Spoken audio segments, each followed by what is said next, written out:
ये ले भिखारी, खा लियो। क्या हुआ अंकिता, चलो ना। राहुल, ये तो ये यहीं रहता था पहले, बहुत अच्छे घर से था, पता नहीं कैसे पागल हो गया। अरे जिम जाता था, महंगी महंगी गाड़ियां भी थी इसके पास, फिर अचानक पता नहीं इसको क्या हुआ, पता नहीं किस लड़की के प्यार में पड़ के ये पागल हो गया। लेकिन मैं समझता हूँ ना, इसमें सारी की सारी गलती इस लड़के की होगी, तभी इसकी ये हालत हुई है। राहुल, कोई गलती नहीं थी इसकी। अरे तुम मुझ पर क्यों गुस्सा कर रही हो? तुम तो ऐसे बोल रही हो जैसे कि तुम इसको बहुत अच्छे से जानते हो। क्योंकि राहुल, ये जिस लड़की से प्यार करता था वो कोई और नहीं, मैं हूँ। क्या? इसका मतलब इसका ये हाल तुम्हारी वजह से हुआ है? वो राहुल, हम 5 साल से रिलेशनशिप में थे और अब मेरी शादी की उम्र हो गई थी। मैंने इसको बोला भी कि तू सेटल हो जा। इसके पास पैसा तो था पर इसके खुद का नहीं, इसके पापा का। मैंने इसको काफ़ी बार समझाने की कोशिश की कि अगर तूने कहीं जॉब नहीं की या तो कहीं सेटल नहीं हुआ तो मेरे माँ बाप मेरी शादी कहीं और करवा देंगे। ये सुनता ही नहीं था और फिर जब तुम्हारा रिश्ता आया तो मेरे माँ बाप ने मेरे से बिना पूछे तुम्हारे साथ रिश्ता तय कर दिया था। अरे यार, तो शादी होने से पहले मेरे को सब कुछ बताना चाहिए था ना इस बारे में, तो मैं वहीं सारी की सारी चीजें रोक देता। बात तो इतनी बढ़ती नहीं ना। कैसे मना करती राहुल तुम्हें? तुम वेल सेटल थे, तुम्हारा इतना अच्छा खासा बिजनेस था, तुम्हारा स्वभाव भी इतना अच्छा था, और तो और तुम जो भी थे सब अपनी मेहनत पे किया था तुमने, तुम्हारा सब कुछ खुद का था।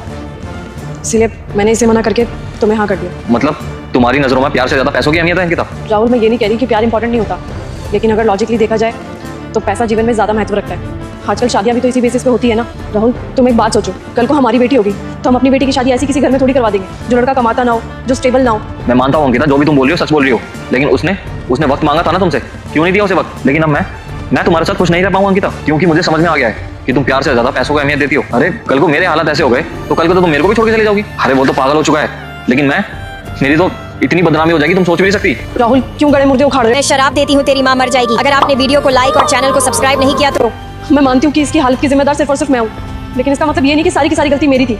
अगर ये मेरे से इतना प्यार करता था तो जब मैंने इसको बोला कि तू स्टेबल हो जा तो स्टेबल क्यों नहीं हुआ? इसने मेरी बात क्यों नहीं सुनी? मुझे टाइम क्यों नहीं दिया? और आज जब इसने मेरे को टाइम नहीं दिया तो ये इस हालत में, और जब आज ये इस हालत में है तो इसका जिम्मेदार भी ये खुद है। राहुल, अब मैं इन सब चीज़ों से निकल चुकी हूँ, मैं आगे बढ़ चुकी हूँ और अब मेरी शादी तुमसे हो गई है और इस टाइम मैं तुम्हारे साथ खुश हूँ। मैं अपना फ्यूचर और प्रेजेंट सिर्फ और सिर्फ तुम्हारे साथ देखती हूँ। देखो, मैं तुम्हारे साथ नहीं रह सकता। अरे जिस इंसान को प्यार से ज्यादा पैसों की अहमियत हो ना, ऐसी लड़की की मेरे जीवन में कोई भी जगह नहीं। अरे तुमने अपना घर तो बसा लिया लेकिन उसका घर बर्बाद कर दिया।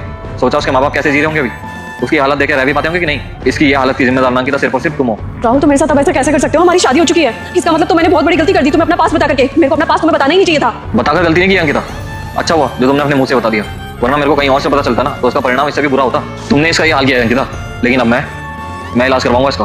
सुनो, मेरे साथ चलोगे? तुम्हें अच्छा अच्छा खाना खिलाऊंगा। ऐसा मिलेगा? इससे भी अच्छा। हाँ, खाऊंगा खाऊंगा। चलो। नहीं नहीं नहीं नहीं। अरे तुम डरो मत, मैं कुछ नहीं करूंगा, बस तुम्हें खाना खिलाऊंगा, वो भी अच्छा अच्छा। हाँ, खाना खाना भैया, खाना खाना खाना।